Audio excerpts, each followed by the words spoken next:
Bonjour à toutes et à tous, aujourd'hui je voudrais vous parler des points lecture, mais c'est pas vraiment des points lecture, on va dire points d'écoute, parce que ce sont des audiolivres que j'ai écoutés avec Audible, donc avec Amazon. Je vous laisserai les liens si vous voulez en barre d'infos, comme toujours. J'ai pensé même créer ma liste Amazon et vous laisser ce que moi j'ai lu, et si vous êtes intéressé, vous pouvez aussi vous procurer ces bouquins. Évidemment, ce sera des liens affiliés comme Amazon il le fait. Voilà, moi je vais peut-être gagner quelques centimes, ce n'est pas grand chose, vous ça vous change rien du tout. Voilà, c'est tout. Aujourd'hui, je voulais vous parler, je ne sais pas de quel exactement livre, de combien de livres je vais vous parler, mais déjà, j'aimerais commencer par le livre de Guy de Maupassant et de Stephen King, qui d'ailleurs j'ai découvert, normalement ça se prononce Stephen King, même si ça s'écrit Stephen. Mais bon, je vais continuer à l'appeler Stephen King parce qu'on a plus l'habitude à l'appeler Stephen King. Donc j'ai écouté Guy de Maupassant, 9 contes et nouvelles fantastiques lus par Mathieu Farcy. Je me suis pris des petites notes parce que j'avais peur d'oublier ce que j'ai écouté. C'était pas très long, il me semble que c'était 4 heures. Je vais vous dire de suite, comme ça on sait combien de temps ça a duré. Franchement, les audiolivres, c'est très pratique parce que quand je faisais le potager, c'était super pratique à ne pas rester seul avec la terre, mais écouter en même temps. Mais parce que comme c'est terminé, en fait, ça c'était gratuit. C'était gratuit, du coup, ça n'affiche plus. Je pense que ça a été dans les 4 heures, un truc comme ça. Donc je l'ai terminé, 9 contes et nouvelles fantastiques. C'était vraiment très sympathique. En fait, c'était accompagné d'une musique assez oppressante, plutôt bruitage, je dirais, de souffle. Ça fait... je vais pas vous le... Ça faisait comme si quelqu'un soufflait du froid dehors, ou quelqu'un qui était suivi, vous voyez, ce souffle qui fait peur, qui vous fait penser à la poursuite de quelqu'un. Enfin bon, voilà, donc ça faisait assez peur et ça allait très très bien dans l'ambiance puisque ce sont des contes fantastiques et je dirais plutôt des contes horrifiques un peu, puisqu'on a pas mal d'histoires qui font peur.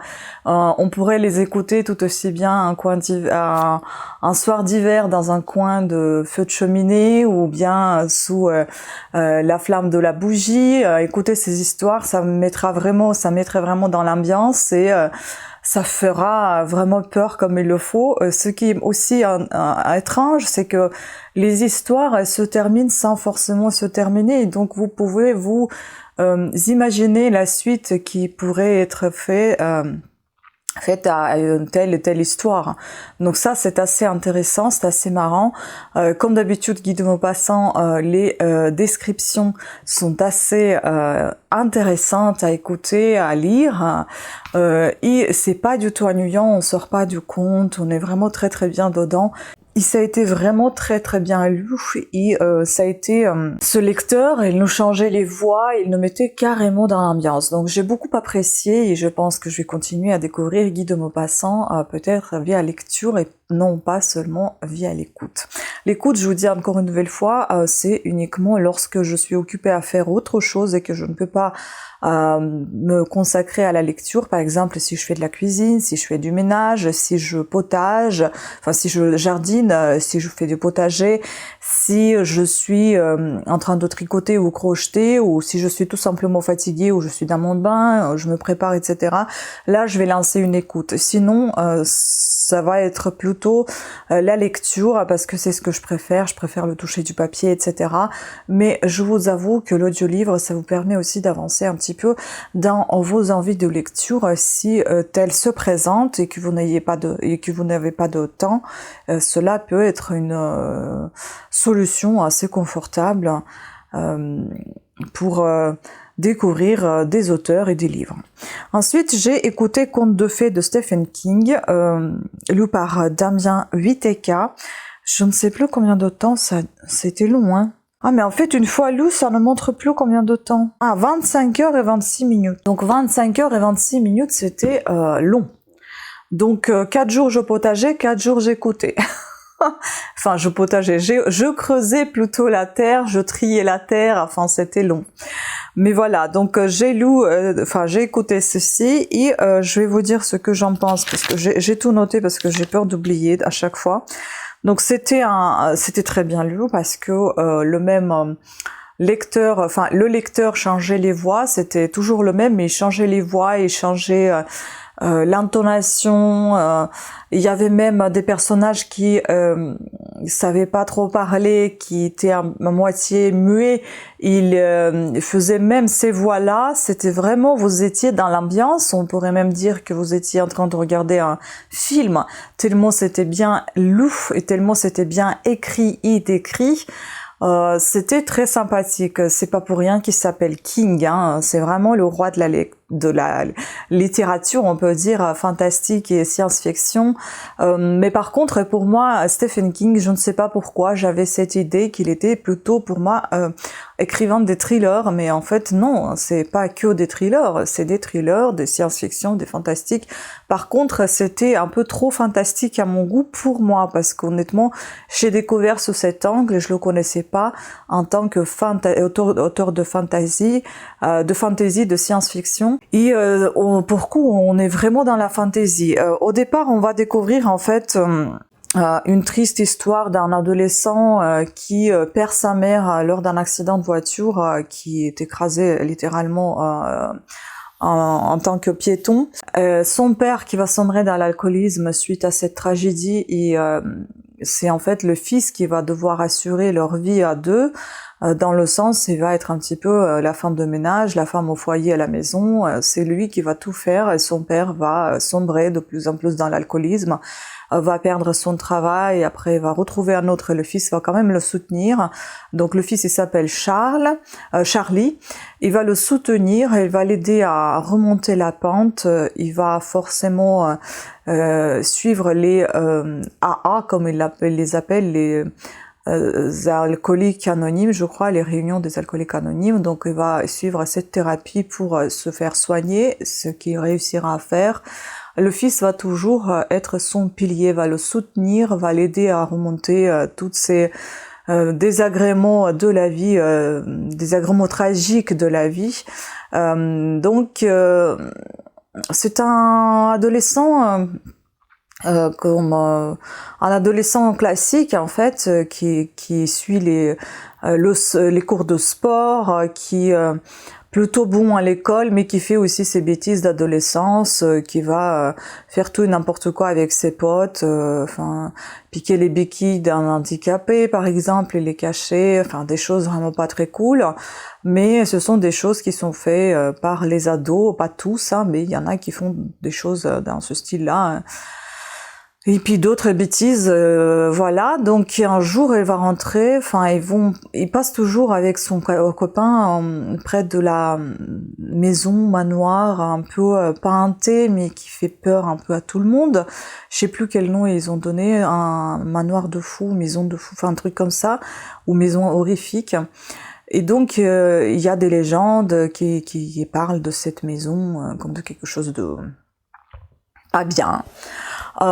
Et un jour, il va passer tout seul de l'école ou à l'école, je ne sais plus, et il va entendre des bruits. Il va entendre le chien aboyer, mais aboyer dans le sens de, on va dire, supplication, de quelque chose il est en train de subir quelque chose. Enfin, c'est plutôt comme des gémissements, aboiements, des gémissements. Et son ami avait vu déjà ce chien quelques années auparavant, et il avait dit que c'était un chien féroce qui fait très peur. Enfin bon, et lui, il n'avait pas du tout cette sensation-là suite aux aboiements qu'il entendait. Donc du coup, il va suivre les aboiements, il va venir voir ce chien. Au final, ça va être un vieux chien qui n'est pas du tout féroce comme on l'avait décrit. Et il va découvrir son propriétaire à terre avec un genou défoncé. Donc en fait il a été monté sur le toit, je crois, il est tombé de l'échelle et puis il s'est cassé la jambe, et donc il va rester quelque temps immobile. Il va être obligé d'être amené à l'hôpital, et son chien du coup il reste seul. Il pensait le faire piquer, mais finalement c'est Charlie qui va donc s'occuper de ce chien. Et ce monsieur je me rappelle pas vraiment de son prénom, Adrien au départ, il s'appelait, mais le nom je me rappelle pas. Il a deux noms en fait, Adrien et Howard. Et donc il le connaît sous le nom d'Howard, et Howard, du coup, il est très très grognon, il est pas agréable du tout avec qui que ce soit, il vit tout seul, il a des vieux meubles, des vieux électroménagers, il aime beaucoup des vieilles choses, il adore sa chienne, et pour lui c'est tout. Sa chienne qui s'appelle Radar, c'est tout pour lui parce qu'il n'a pas de famille, il n'a personne, il n'a que sa chienne. Et donc Charlie va du coup l'aider à faire tout ça, sans aucune arrière-pensée, c'est juste une aide qu'il voulait lui procurer, et aussi il pense redevable envers le dieu, on va dire ça comme ça. Enfin, il avait demandé précédemment qu'on l'aide avec son père, qu'il arrête de boire, et que parce qu'il disait en fait comme une sorte de prière, il disait faites quelque chose s'il vous plaît pour que ça s'arrête, et au final il remercie suite à sa demande, il remercie donc par les gestes qu'il fait envers ce Howard et sa chienne Radar.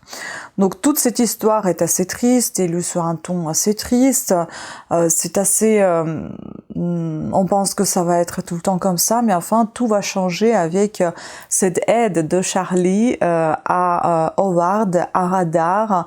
Ça va être un peu tristouné quand même tout le long de l'histoire, mais cette histoire elle se divise en un millier de petits parties morceaux.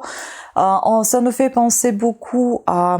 Parce qu'après cette histoire assez terre à terre, on va tomber ensuite dans quelque chose de fantastique, et puis on va revenir à terre de nouveau, enfin à quelque chose d'assez simple de la vie quotidienne. Il y a la morale, il y a un peu de tout dans ce livre. C'est un conte de fées, je dirais plutôt horrifique qu'un conte de fées classique.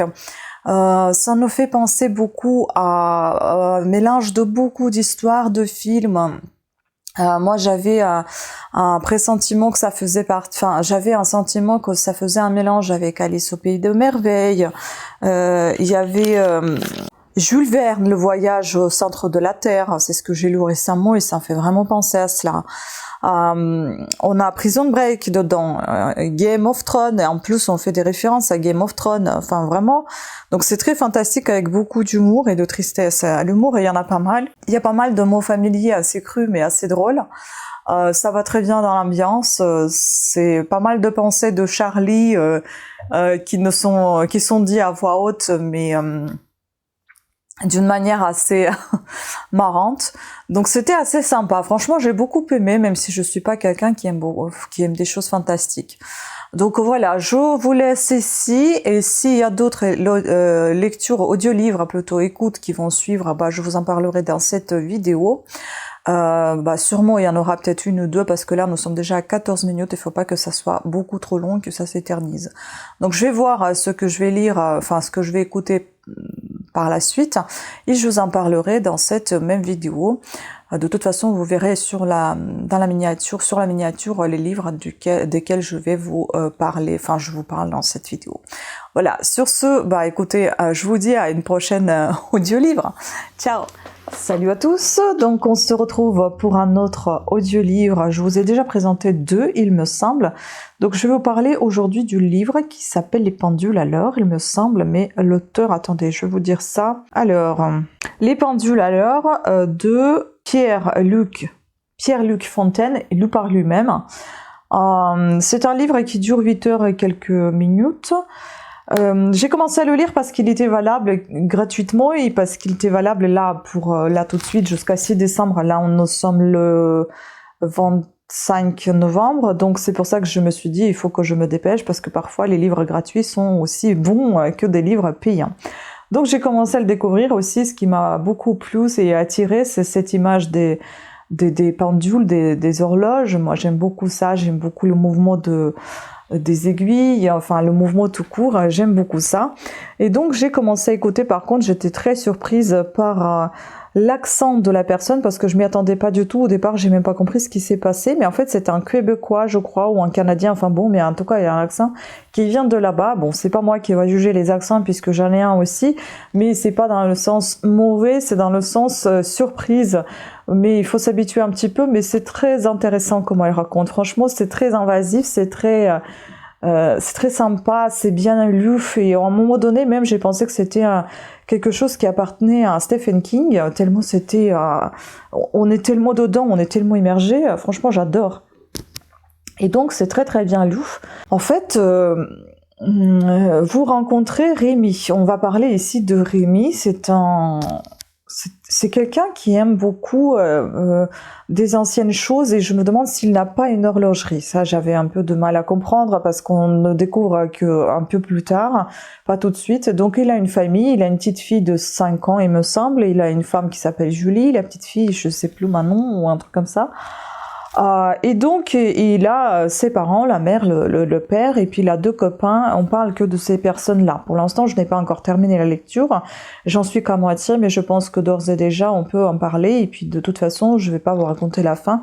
Je n'aime pas le faire, j'aime pas spoiler, parce que si vous êtes intéressé, vaut mieux de le lire ou écouter par vous-même et en apprendre davantage. Donc ce que j'ai, donc voilà, on va rencontrer ce Rémi, on va parler de lui.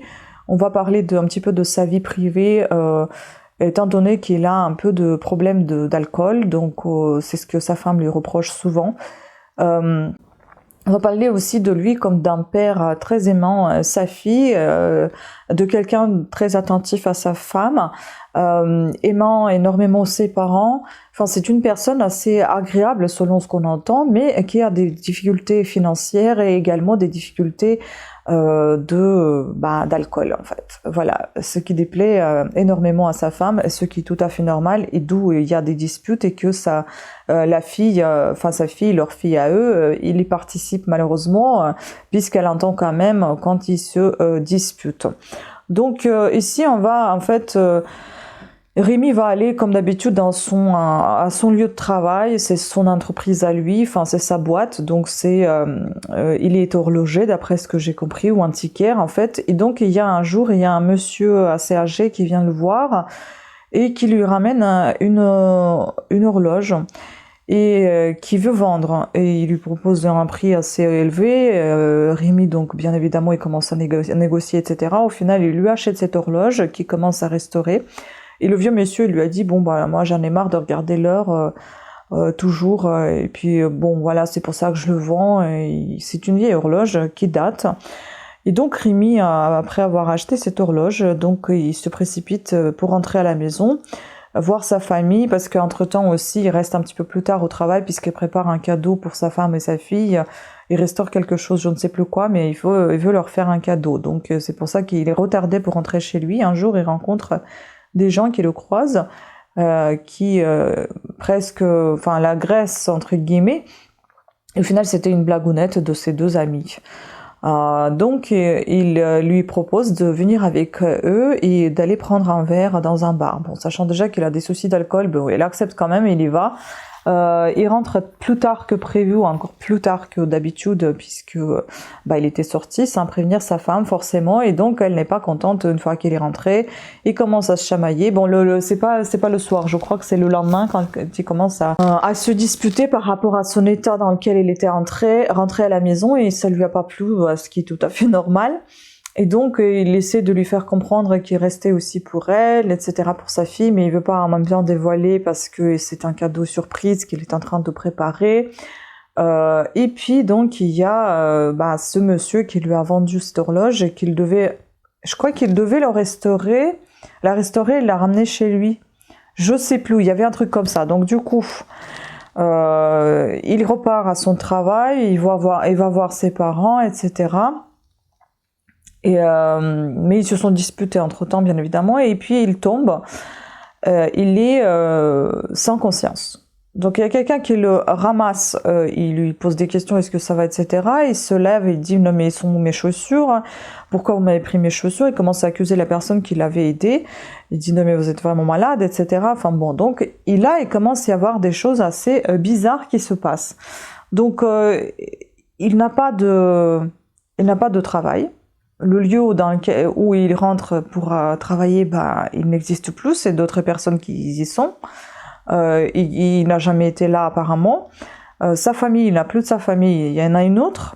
On dirait que toute sa vie a été remplacée par une autre vie, ou alors qu'il a vécu et qu'il dormait et qu'il s'est réveillé comme une belle au bois dormant, et puis tout a changé, voilà. Donc on est là, et c'est assez bizarre, c'est assez particulier, mais il y a quelques personnes qui connaissent quand même sa vie d'avant. Il y en a d'autres, pour eux, par exemple, il y en a un de ses amis qu'il rencontre, et ben, il le connaît pas. Un autre, il le connaît, il le reconnaît, et puis sa mère qui est malade va reconnaître que Rémi a une autre vie. Et quelqu'un d'autre aussi parmi ses connaissances, il me semble, qui a reconnu aussi comme ça qu'il y avait une autre vie. Mais les autres, en fait, pour eux, c'est tout à fait normal la vie qu'ils mènent maintenant, avec la femme qu'il a maintenant, et pas une autre. Et donc du coup, tout est un petit peu chamboulé, embrouillé, et là on essaie de découvrir et comprendre le pourquoi et comment. Je me demande si ce n'est pas cette horloge qui est en question, justement, le temps, hein. On est toujours dans le temps, passé, présent, futur, etc. C'est assez intéressant, c'est bien mené, c'est bien raconté, c'est assez immersif, et puis c'est sympa d'écouter cet auteur raconter son propre histoire, enfin son propre histoire dans le sens son histoire qu'il avait écrit. Donc je vous conseille vivement franchement découvrir cet auteur et puis cet ouvrage. Franchement c'est très très intéressant, j'aime bien. On verra la suite, mais pour l'instant je suis très emballée et je vous encourage de découvrir également cet auteur. Peut-être que ça va vous plaire aussi. Voilà, sur ce je vais vous laisser là, peut-être qu'on en parlera encore d'autres lectures audio, même sur moi je pense. J'attends juste que je lise, enfin j'écoute autre chose puisque je suis en train aussi de lire, etc. Donc il faut que je trouve le temps que de lire et ne pas penser à autre chose, enfin que d'écouter je veux dire, et ne pas penser à autre chose pour pouvoir être complètement dans l'histoire. Voilà. Sur ce, bah écoutez, à une prochaine lecture. Rebonjour, aujourd'hui je voudrais vous parler de livre que j'ai écouté mais pas jusqu'au bout et je pense pas que je vais le terminer. C'est un livre de Stephen King qui s'appelle Le Fléau, c'est tome 1. En fait, j'aime beaucoup cet auteur, mais je pense qu'en fait, le style, c'est pas tout à fait le mien, au final. Parce que c'est vrai qu'il a la capacité de vous emballer dans ses histoires, mais parfois c'est trop fantastique pour moi que ça passe pas. J'y crois pas vraiment, mais après, comment ça a été raconté, j'ai beaucoup aimé, parce que le monsieur qui avait cette voix très agréable, qui racontait très très bien cette histoire, et on est accroché. Je pense que c'est tout à fait le même qui avait raconté le conte de fées que j'ai quand même aimé, hein, malgré que ça soit très fantastique, etc. Mais j'ai beaucoup aimé. Par contre, Le Fléau, franchement, ça passe pas du tout, parce que déjà, de 1, je pense que je n'ai pas lu le résumé de ce livre avant de commencer l'écouter. De 2, c'est que tous les livres de Stephen King, pour moi, ne sont pas aussi bons que d'autres, par exemple. Donc, ce que j'ai noté, moi, ici, j'ai noté dans mon téléphone, parce que sinon, je vais oublier de quoi s'agissait-il. Alors, j'ai noté. Parce que déjà, ça parle d'épidémie, de pandémie. Je n'aime pas du tout ce style qui concerne la santé. Ça me va pas du tout. Donc ici, on va parler, suite à une panne électrique dans une usine de test, la pandémie s'est déclenchée. Donc l'un des employés qui est survécu, c'est moi qui ai écrit, hein, c'est pas je suis pas allée sur internet ni rien du tout. Donc l'un des employés qui a survécu a essayé de fuir la ville avec sa famille. Il est venu en pleine nuit, il a dit à sa femme, prends tes affaires, etc., prends l'enfant, parce qu'ils ont une petite fille, je crois, un petit enfant en fait, l'enfant en bas âge. Et donc sans le savoir, elle était contaminée et déjà commençait à répandre cette maladie au sein de sa famille, et puis ensuite, bien évidemment, ailleurs, là où ils sont partis. Donc là, on va en fait voir que c'est un virus grippal qui est mortel, qui touche plus ou moins toute la population qui rencontre ce virus. Hein. Donc les histoires, en fait, il y a plein d'histoires qui sont racontées par personnages ou familles touchées.